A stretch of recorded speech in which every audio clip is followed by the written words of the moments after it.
It's very simple, right? You open the app, and if it's street traffic, you select that category. Then if it's a pothole, right, it's a bigger than 3x3. Yes, you take a photo and you submit. It's actually Wow. less than 20 seconds to do all of that. It goes right to government. They get notified. It goes right directly to the city government, It's and amazing. we're automating the process by introducing AI so that also in the back end, the issue is identified and delegated to the right department. Welcome to the Phil with Forbes 30 podcast. This is Phil Michaels, Forbes 30 Under 30 entrepreneur and performance coach. Every year, Forbes names the top 30 entrepreneurs, leaders, and stars in the world. And each week, I bring you one of them to help you level up in your life and business. From celebrities like LeBron James to Kylie Jenner and Cardi B, to entrepreneurs with companies like DoorDash, Instagram, and YouTube, you're sure to learn from the list. Thanks for spending time with me today. Now it's time to level up. Level up. Welcome to Phil with Forbes 30 podcast. Today, we have a very special guest.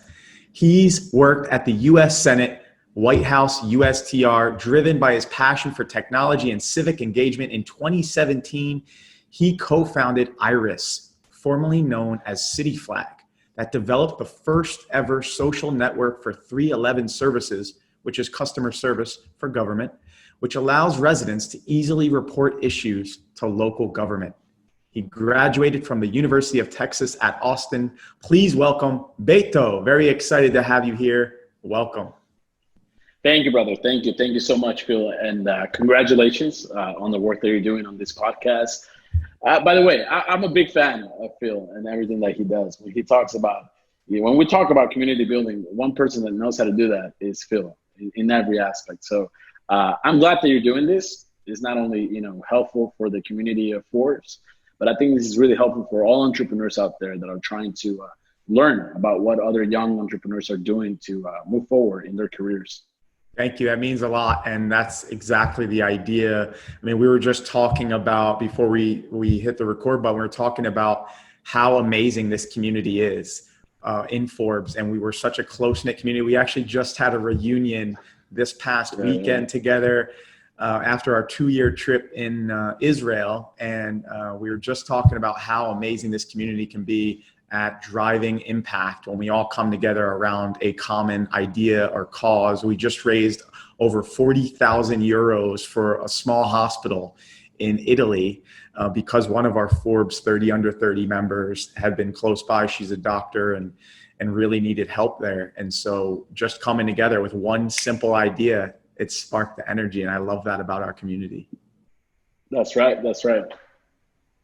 So Beto, walk us back to where you found out when you made the list, when you made the Forbes list. Where were you? Take us back to that moment. What do you remember about that moment when you first made the list? That's a great question. I get that question sometimes. And I think everyone remembers, right? It was a pivotal moment. Yeah, everybody remembers where they were. And I was actually, I was going out for a jog, and I was actually visiting my parents. So I was in South Texas, in Mission, Texas. It's a small town on the border side of the U.S. And it's a beautiful, neighborhood called Cimarron, and that's where I grew up. And I was running around, running, and the weather was beautiful. And I remember I got a bunch of texts, and it was just people telling me, "Hey, congrats on the Forbes list." And I was like, what? Wait, what? And so I log in and I check the social entrepreneurs category, and I see my face there, my photo. My last name starts with an A. So I was like on the top, line, right? And I was just so excited, and I remember telling, I got home, and the first person I told was my mother, right? And she just got so excited. We were just like so happy about it. And it's funny because I didn't know that I had made it to the list, because I didn't get an email or anything from Forbes letting me know that I had made the cut to the list. I did get a couple of diligence questions, about what we do at my company, etc. Like maybe like a month before. And so I remember that I was already maybe as a semifinalist, et cetera, whatever you want to call it, right? But they didn't let us know. Well, at least they didn't let me know that I was on the list, right? So it was since I found out, like just everyone else, right? And so it was quite a surprise, but it was definitely a changing, life-changing experience that I'm very thankful for. Yeah, we all remember that moment. It's such an impactful moment. I had a similar experience. I've already shared in a previous episode, so I won't bore the audience again. But I was, I'll just let you know, I found out via Facebook from a professor who said, "Go look on Facebook right now," and people had tagged me, and that's how I found out. Very cool. Wow. Yeah, So no, it was fun. It's been a crazy time right now, as you know, with COVID and this time of being quarantined. What's been your go-to hack to get the most out of this time? What's something you or even your team is doing right now to play offense rather than defense? Definitely. So I think that's a good question. And sometimes, as young entrepreneurs, we shy away from being vulnerable, right? We don't want to be, we don't want to look weak or look like we're experiencing challenging times. But the reality is that everyone right now is going through a hard time. And it's not easy. It's not easy for any entrepreneur to say, hey, look, these are this is what I do to stay productive when so much chaos is going on. But I think your question about hacks is extremely important because you have to find your way, in the middle of all this chaos, right? And when this COVID situation happened, when it started, I remember I was experiencing so much anxiety, right? There was so much uncertainty.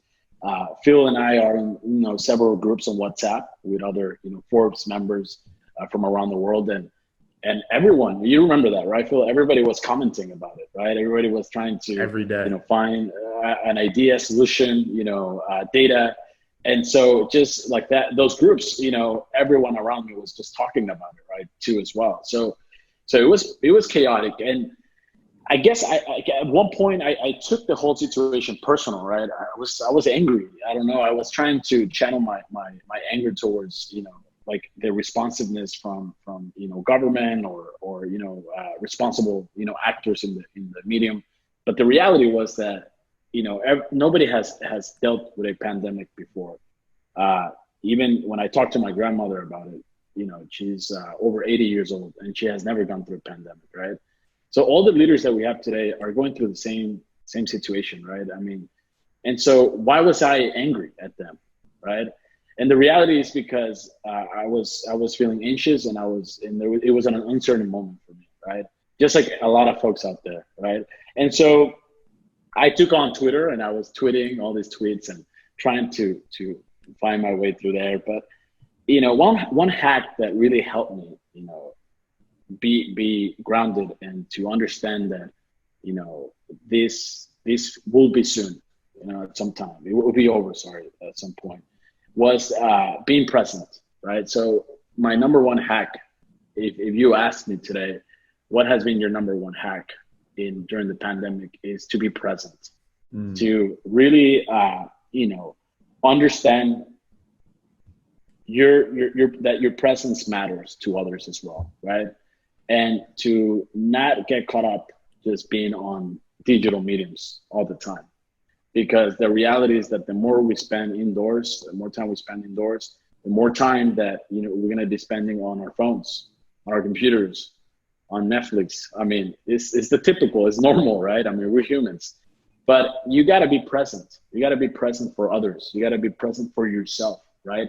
So taking a break from all these digital mediums has really helped me. And of course, you do like a digital detox. Like, how do you specifically remain present? Do you meditate? Do you go outside? Do you do a digital detox? Yeah. So the first thing I do when I wake up is, I meditate, and I try to do it as much as I can. Sometimes my routine doesn't allow me to do that, right?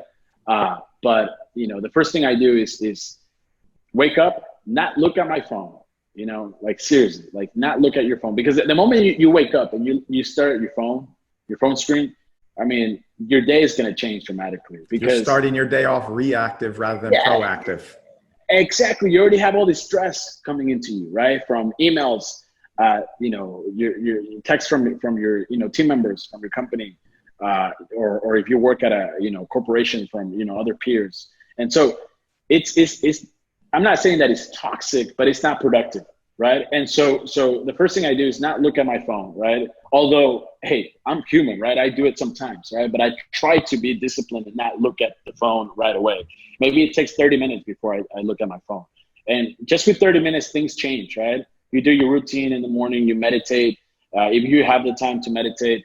The other thing is, like, let's not get caught up with the idea that, in order to have a perfect day, you have to meditate every day. Right. I mean, that's also kind of stressful to think about it, right? I mean, some folks are like, no, you have to meditate to have a beautiful day. And look, I mean, there's some folks that have gotten to that level where they can do that, but there's other folks that are trying to learn how to meditate, right? So for those folks that are listening to this podcast, who are listening to us, it's a gradual experience, right? Do it, at your own pace, right? So waking up, not looking at your phone, taking a break, meditating, eating a good breakfast, exercising. Those are, your typical, I think, go-to hacks for anyone that wants to experience a productive morning, right?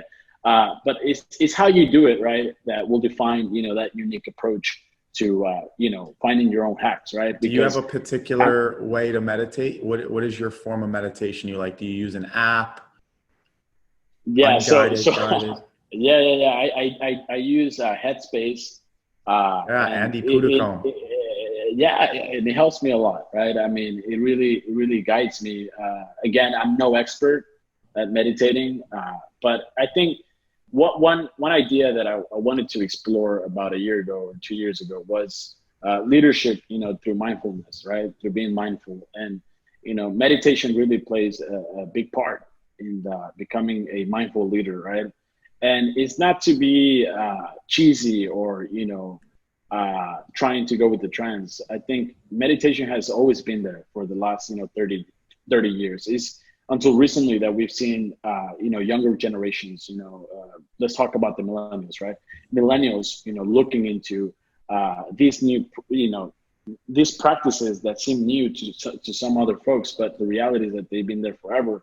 And mindfulness has really shaping a lot of, perspectives on how to lead, big teams, for example, as an entrepreneur, or how to lead, movements, as an organization, a nonprofit, et cetera, or how to, look inwards, right? Because what mindfulness does, right, it allows you to look inwards and to examine your emotions, right? And like you mentioned, instead of, reacting, to any external force or any situation that makes you upset, you become proactive and you understand, that, things may be some way, right, as they appear at that exact moment. It might be an email, from an angry client. It might be that you lost a client. It might be that, a family member is sick, right? It might be that we're going through a pandemic, right? But at the end of the day, it's how we look inwards and examine our emotion that will reflect externally with others. Being more present with ourselves. And by being present with ourselves, we're able to be more present with others, even our team members, our coworkers, our family. And it goes back to that. It goes back to that, right? By being mindful and going through those hacks that I just mentioned, that you asked about, you become more present, right? So yeah, that's I think the number one hack. That's a great one. I meditate too. I would recommend. Headspace is a great app. Calm is a great app. Insight Timer is a great app. Waking Up with Sam Harris, another great app. I do unguided personally. I do transcendental meditation, TM. It's twice a day, 20 minutes each time. But morning, my girlfriend and I, we don't even sleep with the phones in the room. So our phones are left out in the kitchen. Make sure you're not sleeping with your phone in your room. Is one of the biggest mistakes I find people make, because as soon as you wake up, what's the first thing you want to do? You want to grab that phone. And there's so many.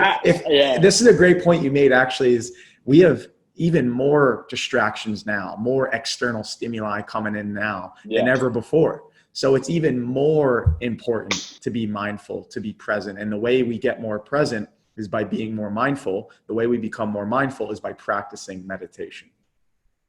Which, by the way, I mean, Phil is talking about leaving his phone in the kitchen. That's an extreme. I want to get to that point. I'm going to try that one, Phil. I like that one. It's great. It'll change your quality of sleep too.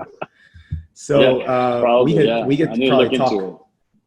You know, one of the other things that you and your team do, and I noticed this, is you've even gone to play offense so much so that you've even created a support app. So walk us through one, you know, take us back to the moment where you started out, where you're from, where you grew up, and what led you to the path you're on now, making it to the Forbes list, how the company works, and then how that led to the COVID support app.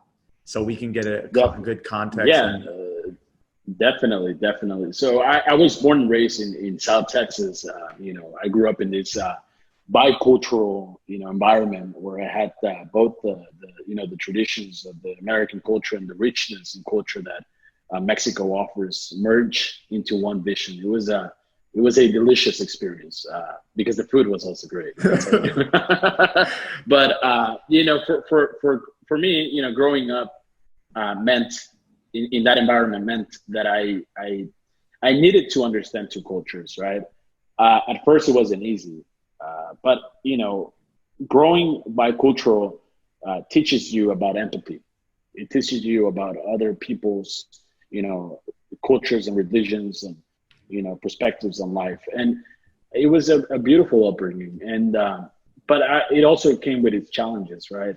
When I was 18, and I tell this story now very often because I need to tell this story because there might be other young people out there going through similar situations. And it's not that I want to become an advocate necessarily for this specific issue, which I'm very passionate about, which is immigration.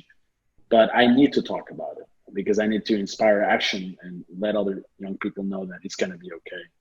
The story is that when I was 18, I got a call from my father telling me that he will not make it home that night or any other night, but that I should believe in the American dream. I remember that so well. And he had his visa removed, which means that he was being deported from the U.S. back into Mexico. I grew up in a you know, middle income family. I had everything, you know. My parents provided me with so much, but you know, your immigration status, you know, is not dependent on how well you do as an entrepreneur. In this case, both of my parents are entrepreneurs. It depends on, you know, it's defined by how you pursue and how you obey the laws of the country. In this case, my father overstayed his visa. And so he got that removed. And so he was deported. And it was interesting because it was the first time that I saw how the law of a country, you know, divided my family, which inspired me to learn more about public policy, the politics, right? And that got me really interested in political science. So Phil, right after, you know, high school and when that incident happened, I decided to pursue a career in political science, in politics. So I got heavily involved in my community in South Texas. I started organizing communities, talking to people, you know, about their issues that they experience on a daily basis. And those issues span from anywhere from talking about immigration to talking about, you know, infrastructure issues on the streets, everything, right? And I had a job at the Texas Capitol that led me to work in the U.S. Senate under Senator John Kerry at the time. And then I got another, you know, fellowship through the University of Texas at Austin, called the Bill Archer Fellowship at the White House, you know, at the United States Trade Representative Office. And there I learned about the many challenges that government faces when communicating, you know, with constituents. I mean, I was getting calls, Phil, to fix a pothole, you know, and this call, it was being made to the United States Trade Representative, the ambassador that is in charge of, you know, trade issues around the world. That office has nothing to do with potholes, right? But the reality is that folks are so confused on who to call, you know, to fix an issue that they see in their community. Maybe because the ambassador at that time was Ron Kirk, right? And he was a former mayor of Dallas. Maybe people still thought that they could call Mayor Ron Kirk. So they were calling the trade representative office about a pothole in the street. Exactly. Like, hey, what do we?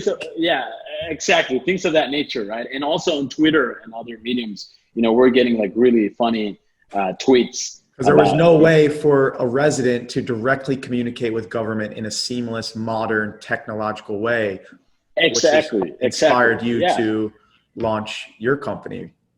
Exactly. So that let me, when I got back to Austin, right? I started organizing communities again, right? And in one instance, I already had that philosophy, right? That idea that we could do something to improve the communication between people and government by using technology. But this time around, I was organizing again communities in the east side of Austin. And I remember folks, neighbors in those communities talking about how they needed to report, issues that they saw in the streets, like missing lights and so on. And so I already have these ideas by working in the federal government, right, of things that I saw of that nature. And then I'm going now to, a local environment, such as organizing, neighborhoods in the east side of Austin, and realizing that those are the issues that people are worried about. It's about the broken window theory, right? If your community is broken, the community members growing up in that environment are definitely going to be affected, not only physically, but also psychologically, right?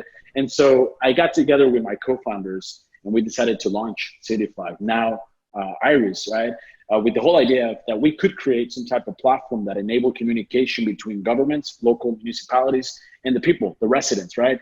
While building community, making it engaging, right? By gamifying the experience and making it social so that other neighbors can learn about what's happening in their community. And it's so smart. Today, it's so smart. I love that idea. I mean, it's like a no-brainer. Like, why didn't we have this before? It's because, well, you have government officials, politicians that aren't necessarily tech savvy all the time, and they're not necessarily building businesses to solve this problem. But you had the best of both worlds. You saw it from the governmental side, but you also were tech savvy enough to see it from the business side. And how can we put these two together? That's right. That's right. And one thing that we saw, right, was that some cities already had some type of generic app that allowed you to report something in your community, but it was not engaging, right? It did not close the engagement loop. And that's what we wanted to do. Our philosophy, our project, our vision was that we wanted to create, some type of platform that allowed people to have a safe space where they can report these issues. If it was either by doing it anonymously or doing it, through their profile on the platform, right? And, fast forward today, we're in more than 15 cities, including the city of San Antonio, which is the 7th largest city in the US. And we have over 30,000 users on the platform, and they have reported over 70,000 city requests. 92% of them have been addressed by the city government, putting millions of taxpayer dollars into actually fixing city infrastructure issues in the city of San Antonio. I mean, things are getting fixed. Things are getting done, right? It's not that the government didn't want to help. It's that the government didn't have an easy way to communicate with the residents. They have phone calls coming in, emails coming in. Now you've created a way that it's seamless. It's easy for the resident, easy for politicians and government to address the issues that are being confronted with. Exactly. And it's about that, right? It's about making things simple, making things easy for people to use. And more than anything, it's about thinking about people first, right? I think sometimes when we talk about smart cities and technology, we focus so much on the idea of government-centric solutions, such as sensors on the streets and technology that, it's not going to be utilized by the people. But the biggest producers of data, right, today, of information, are people, not sensors, right? And so we need to pay close attention to what people have to say about their communities, about their cities, right? About, the change that they want to see. And, savvy and smart politicians or, government employees will understand that the way to building community and shaping a better government for the future is by listening to constituents and what they have to say. And today, because of COVID, for example, and other, challenges that we have in our current, affairs, revolving local government, things will have to become more digital. That's the reality. Bureaucracies will become more digital, and if that doesn't happen, then we're going to be in a very challenging situation for those cities that are having that lag in becoming digital. Why? Because town halls are not going to happen anytime soon. all of these large gatherings are not going to happen anytime soon. So how can we better, communicate with constituents today? It's through digital mediums. And how can we better, create structures that actually work? Well, it's by working with companies like Irys, right? And other companies out there that are working tirelessly in bringing that connectivity to the community, right? And when you think about connectivity, let's not forget about the digital divide. There's a lot of folks in many cities that don't have access to the internet and technology. So that's another challenge that the government's going to face, and they have to think proactively about it, right? And so it's interesting that COVID is making people, wake up. And it's going to force. It's forcing yeah. government to level up. It's forcing businesses right. that we're using antiquated philosophies and systems to level up. That's right. And people like you are helping them level up. You're not just pointing a finger and saying you guys suck. You're saying, hey, here's an opportunity for you guys to fix this. 92% of an increasing in an amount that the government is actually addressing and fixing these issues is amazing. You said you're in 15 different cities across the U.S. One of them being San Antonio, the second largest in the U.S. This is incredible. The seventh largest. Seventh largest. So let's break this down because you said a lot very quickly for the audience. So let's say someone doesn't have this in their city right now, because this is genius. Every city should have this. Let's say they want to request your service, your app. It's an app, right? That's right. Mm-hmm. And what if they want to request this to be in their city? How do they make that happen? So the way that we are deploying our tool is that we go, government to government, and we sell them, our platforms. And the platform, is can adapt to any type of environment, from small cities to large cities. The smallest city that we're working with is about 15,000 people, right? And the largest city is, close to 2 million people. So San Antonio, right? So, any type of city can adapt to using our tools. However, since we are not launching these, in such a way that anyone can just download it, it has to actually be approved first by the city. The city needs to launch it under their own terms, so it's we white label the tool to the city, and the city then deploys the tool, right? And people can download it in that region, right? In that city. The next step, the next iteration, so that we can have some sort of request coming in from the public instead of just us going to the governments, is to launch a generic tool that is going to be able to, that is going to be like the Irys app, right? They're going to be able to download anywhere in the US, right? And by downloading that platform, you can report issues, and we're going to automatically send those issues to your council members, right? That's smart. And so by creating, so it's kind of it's a proxy to eventually getting the app up and running. That's right. It's a bottom up approach, right? We're starting with the public instead of going from the government top down, bottom up. Yeah, top down, exactly. And why do we want to do that? Because we want to give users, in this case citizens, a better perspective on how they can, stimulate and change their community by using digital mediums that communicate with governments, right? And so that's going to be the next iteration. We're expecting that to come roll out after this summer, and it's going to be exciting. I'm really looking forward to see how the public is going to react and how governments will benefit from that. That's amazing, and I can't wait for it to come to Tampa, Florida. Let me ask you a question. Do you guys, maybe you already have this on your website, a place where a waiting list, like, hey, if you want this in your city, let us know, and just have a landing page?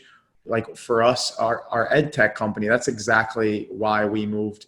Some people don't have smartphones, they have feature phones and non-smartphones. So that's why we use text messages rather than apps. So maybe we should even talk about that, how we might be able to serve you and your team with the text message platform. But outside of that, you see how business is happening in this podcast? Business is happening. Boom. It's happening.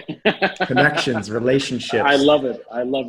But we have this place where if we're not in your country yet, you can request it. And we now have all the data of the most commonly requested countries and cities. Maybe that's something to add if you don't already have it. It's just an idea. But we need to talk offline about it. Yeah, I'm happy to help. Definitely collaborate. Yeah, I'm curious, and I'm sure the audience is listening is curious about this too. What's the most often requested service from the government? Is it a pothole in the street? Is it a traffic light's not working? What's the from your data? And I mean, now you have 30,000 users. That's a lot of data. Yeah. What's the most commonly requested assistance? So you'll be surprised, but I mean, it depends by region, right? Of the city. Downtown has different issues than the west side of San Antonio or the north side of San Antonio. The most common issues are street repairs, right? Like you mentioned, potholes, broken sidewalks, anything that is street repair related. However, in downtown San Antonio, the biggest issue that is being requested are scooters. So scooters are being requested. Yeah, because they block a lot of the ADA, compliant, sidewalks, or they are blocking, entry points for, loading docks, or they are, thrown into the river, or they are blocking the streets. So we've seen a lot of reports, a lot of requests coming for scooters. Wow. And what we do is we send, we gather all this information, and through an API, right, an open API, we send this information directly to the scooter companies like, Miami Scooters, Bird Scooters. So we're collaborating with them so that they can know, where their scooters are. That's smart. They just did that. Tampa just recently had that. Sorry to interrupt. I was just going to say that just happened with Tampa. And so what they started doing was creating these painted rectangles where now those are where the scooters have to be parked. And the scooter companies even now created slow zones. So it's like if you start going in an area you're not supposed to go into, it will slow your scooter down and start beeping to let you know, hey, you're in a no ride zone or you're in a slow zone. So it sounds like that's helping the companies adapt and pivot. So instead of it's not all or nothing, it's not binary. Like you either have scooters or you don't have scooters. It's like, hey, let's meet somewhere in the middle. That's right. And so, it's interesting to see how each part of the city, reacts different to the reports. For example, in the west side of San Antonio, stray animals is a big issue, right? A lot of, and this wasn't a public policy concern until our platform was launched, but the reality is that a lot of people fight these pit bulls, right, in the west side of San Antonio, and then they let the dogs out, and they're roaming the streets, and some of them are aggressive, some of them are not. But either way, now they start reporting those animals, via our platform through an anonymous, request, and it has become a public policy concern. So as you can see, there's different challenges that each city faces, and our platform, what it does, it identifies them. Makes it easy. What is it? Is it like a one click of a button? I mean, how does someone go on? Do they see like a category of issues they can report and just click it's very simple, right? You open the app and you click on make a request. You have a list of categories. You select that category. If it's street traffic, you select that category. Then it has a subcategory, right? You select the subcategory. If it's a pothole, right? Is it bigger than 3x3? Yes. Then you geolocate it. You take a photo and you submit. It's actually less than 20 seconds to do all of that. And it goes right to government. They get notified. It goes right directly to the city government, and we're automating the process by introducing AI so that also in the back end, the issue is identified and delegated to the right department. So we're building this entire suite of products so that, at the end of the day, the government, becomes more responsive, and it doesn't have to cost a lot of money to, become a digital government, right? That's the other advantage that we have, right? That we are not selling licenses that are, multi-million-dollar licenses. Actually, we are a license that is affordable, that you can afford, right? As a government entity, even if you're a small or medium-sized city, and with the whole purpose of bringing these bureaucracies into a more digital environment. So it's very interesting to see how small cities and medium-sized cities are also looking forward to adopting this type of. And the best part is citizens are seeing where their tax dollars are going. Exactly. That's right. There's more transparency, and they're saying, hey, now I know why we pay government. They're actually doing the things that we asked them to do. It wasn't that they didn't want to. It was just, it wasn't easy. It was antiquated. And now Beto is coming in with his team, formerly known as City Flag, but now called Irys. I love it. And they even created a support app for COVID, which has That's a right. self-screening tool. It has a Mhm. price gouging reporting tool, and you can even report That's right. social gatherings, which I think is amazing because one of my coaching clients is in Korea right now, and they have a self-screening tool. As soon as they land in the airport, they have to self-screen for 14 days. And you're now offering this for Americans, a self-screening tool. You can report companies that are price gouging you, and also That's right. large social gatherings. That's right. And also a resources page. So that's right. So this product is free, right? And the data, like the dashboard, can be utilized by city governments for free as well. We started this as a result of our frustration with everything that it was happening with COVID, right? As I mentioned, instead of channeling that anger, that uncertainty that I felt when, COVID started, my team and I decided to build something, right? To not let this opportunity pass by without being able to do something, with our technology that could have an impact with our clients, right?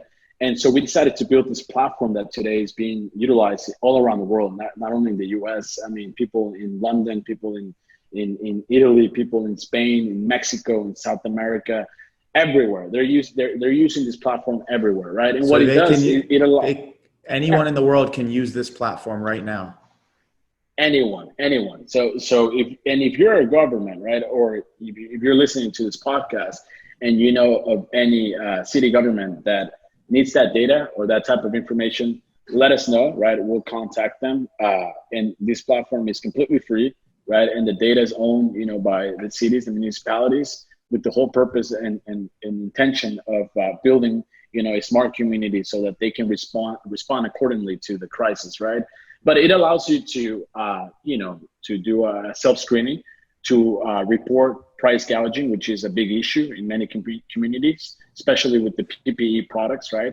And also the reporting of large gatherings. That one is gonna probably be removed as, more countries open back to business, right? So we're gonna probably remove that option. But at the time when this was going on and people were disobeying the law, it was a very extremely important, function of the app. And then we have the resources. The resources allows people to learn more about, opportunities of information around the theme of mental health, financing, the health options in their communities. And all of this allows the city government to also be proactively in addressing the issues. Beto, please share with the audience where they go to find this specific app.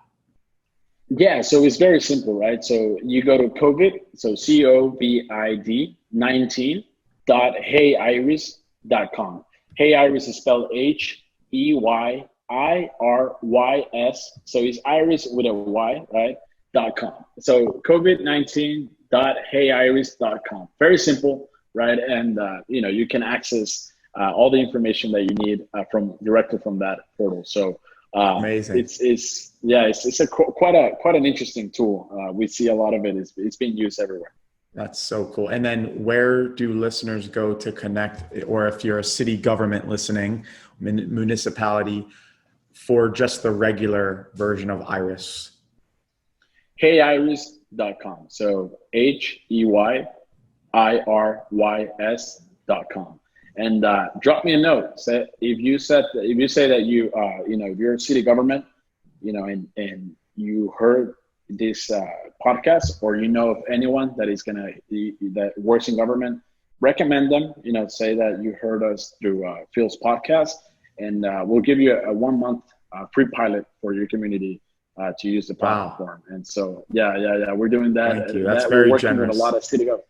No, I mean, that's the idea, right? I mean, we want to come into working with cities around the world, but the best way to come into working with cities around the world is by coming in by understanding the community, right, that lives there, right? And so if you have people that are listening to this podcast around the world and they have an idea on how to introduce Irys to their community, let us know. I mean, we can work with something that can be attractive to the municipality and that we can launch to be more proactive in building community.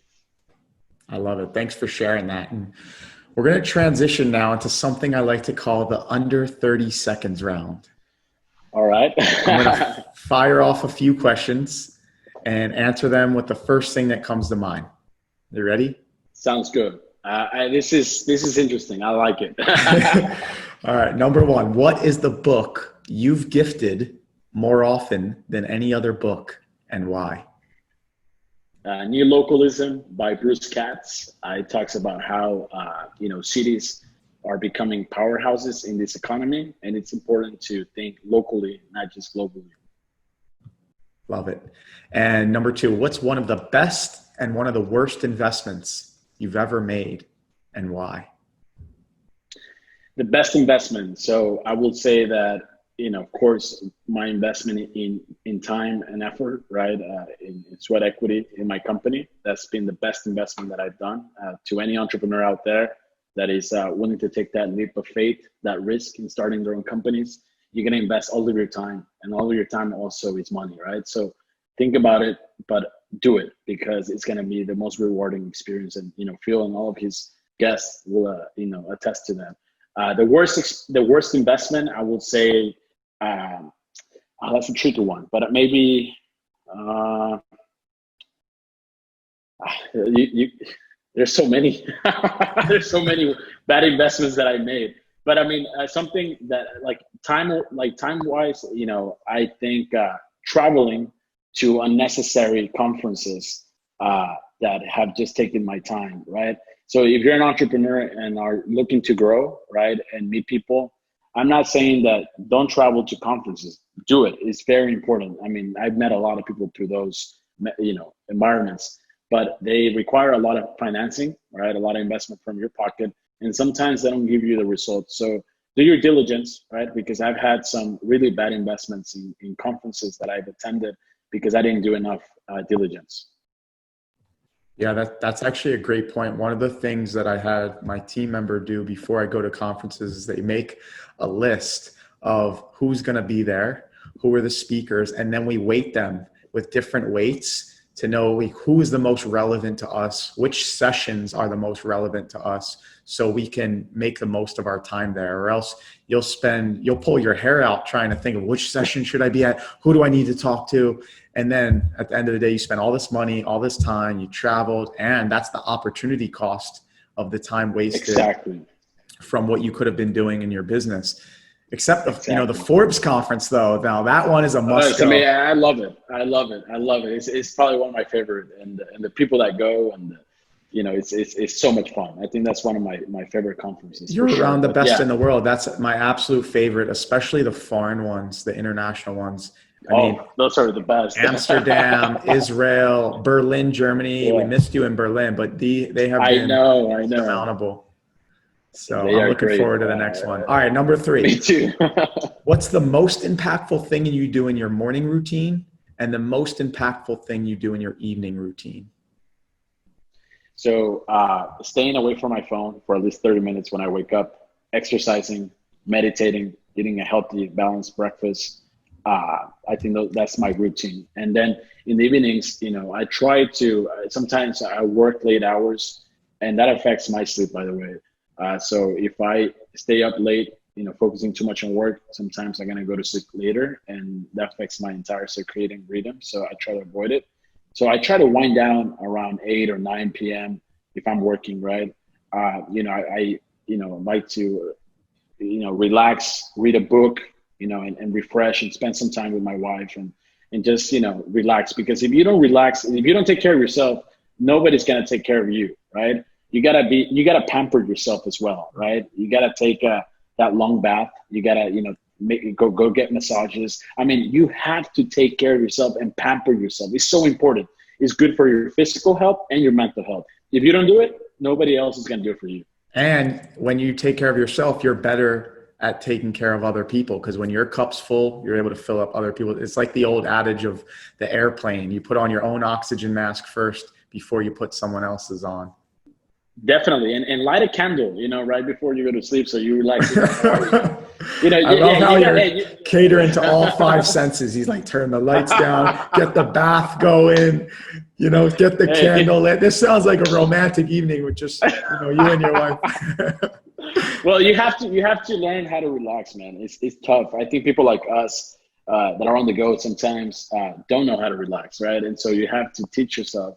or you have to tell yourself that it's okay. It's okay to Wind take care down of period yourself. is fantastic. And your morning routine is only as good as your evening routine. So if you That's don't right. unplug and unwind, you won't get to sleep on time, which means you won't wake up on time. Number 4, That's right. pretend you won the Peter Thiel Fellowship and you were going to get money to start a business instead of go to college. Where would you start? What's the very first thing you would do in starting a business? It depends. So if you are building a technology company, you got to look to your network, your peers.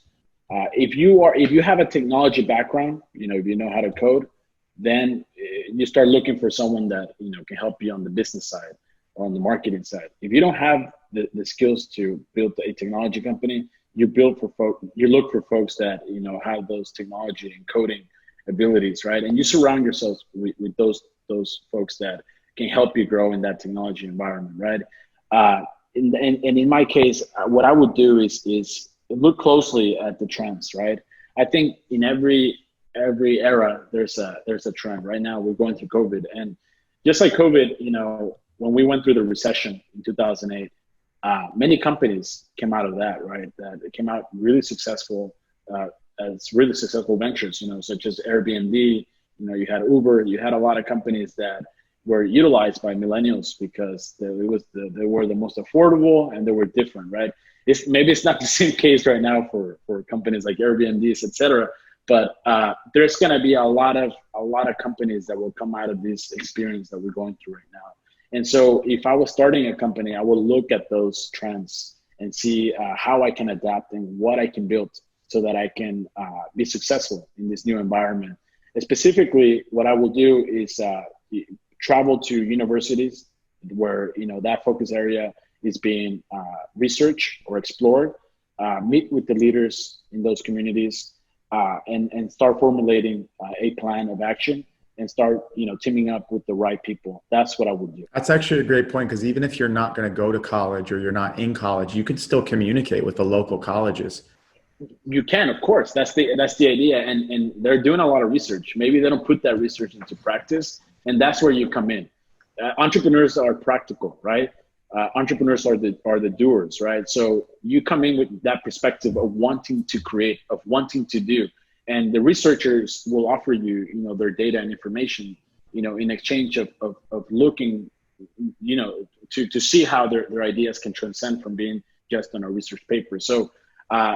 So it's interesting, right, that you asked, right? Instead of skipping school, I mentioned go back to school, but with the idea of collaborating with folks that are in the university. Last one. What's something you never knew you needed? Okay, that's a good one. And the answer is going to be so simple, but I was on Amazon and I bought all these like head massage tools. So I'm like massaging myself all the time, right? So I think massage tools, I didn't know that I needed them, and they're so much fun. That's the very simple, straight answer. The other thing that I didn't know I needed, before, traveling and meeting people was that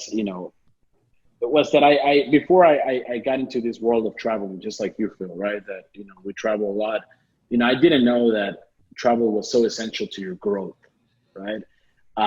The more you travel, the more you get to learn about cultures. And so I think that's the number one thing that I needed, that I didn't know at the time that was going to be so impactful, travel. So ever since, I turned, 23, I have traveled nonstop.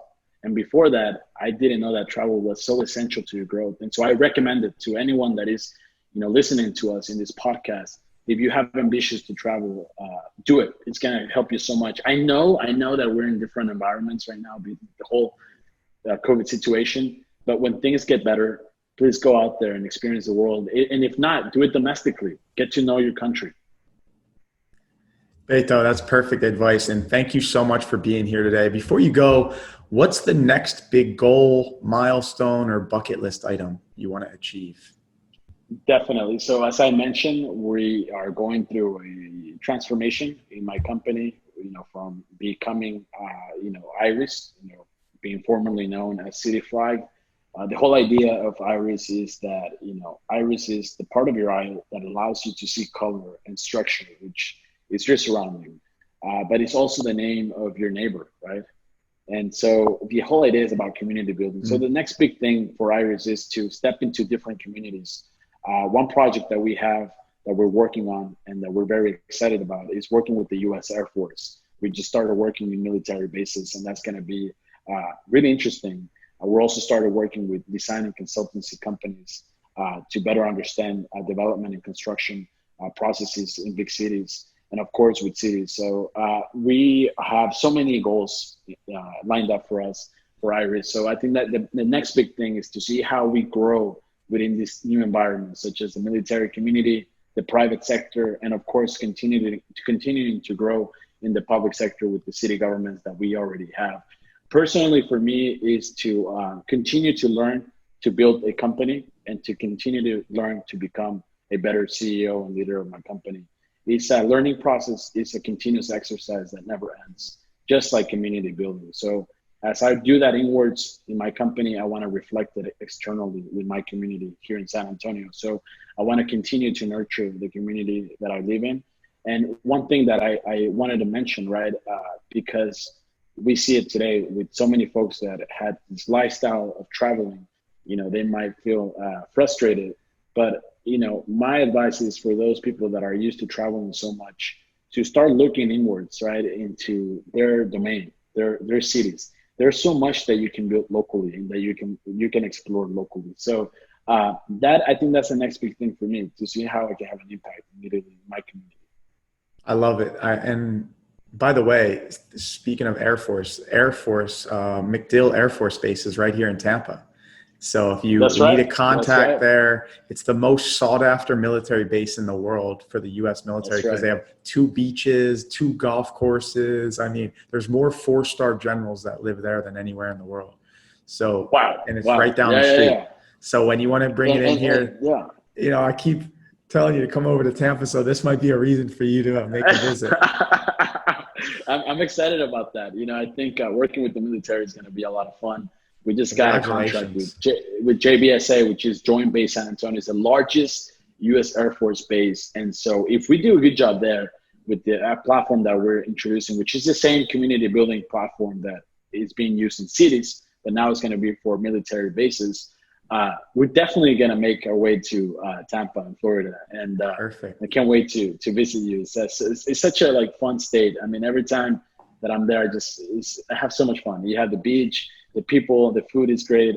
Oh my God. Yeah, I'm looking forward to that. And a big Latin culture here too, with the Cuban populations here.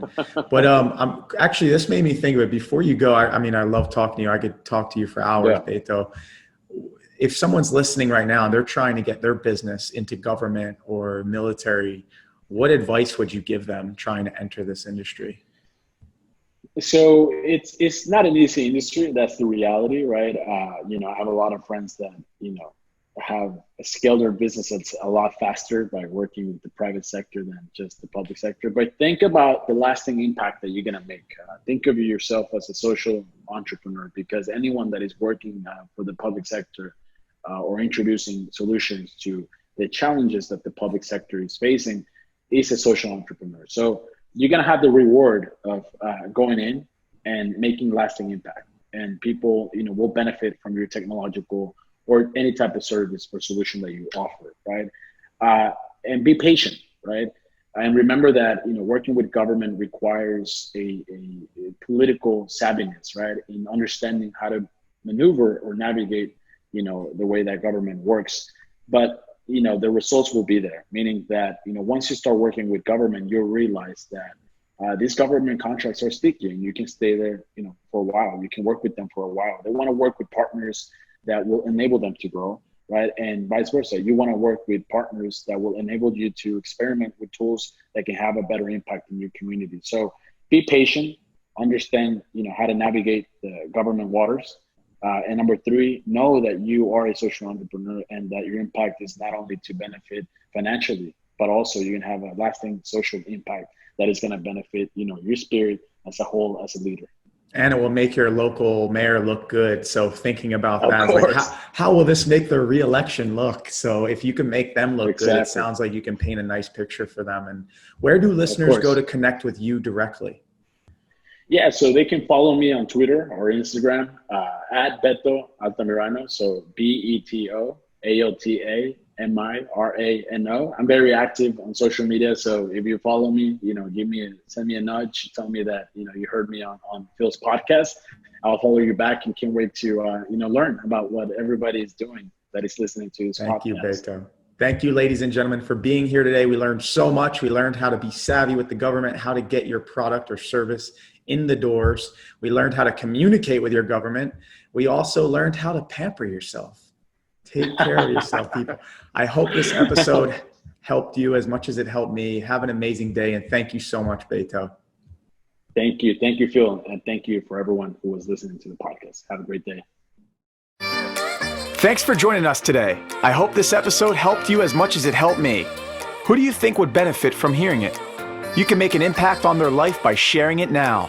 Before you go, I encourage you to tell us your favorite part of the episode in the review section. Now it's time to level up. Level up.